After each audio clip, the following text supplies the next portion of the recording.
Hello, I'm Corey Skandarian, physiotherapist at New Body Synergies.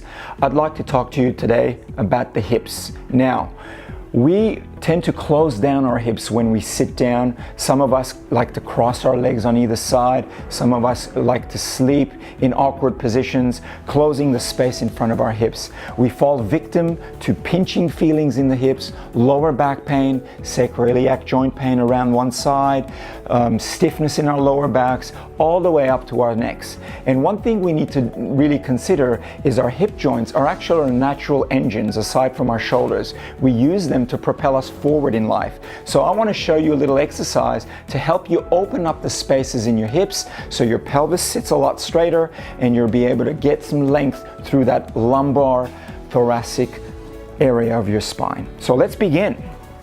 So what we'll do is we'll sit in this 90-90 position.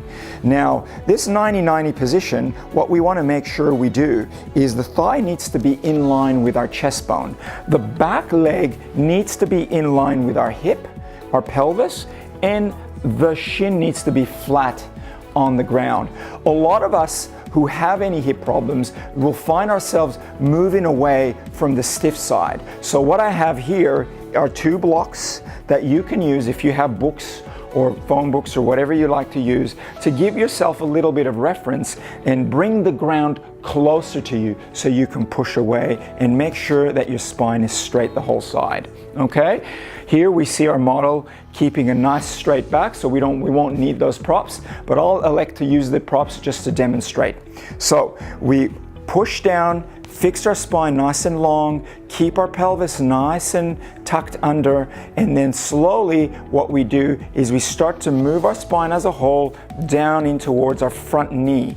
Make sure that you avoid doing this, okay? That you avoid hunching your shoulders and you keep the spine nice and straight, bringing the sternum towards the bottom knee.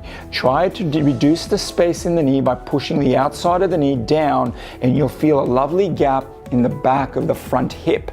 This will help open up a lot of the tightness we all fall victim to in the outside aspects of our lower back and hip joint, often causing knee pain as well.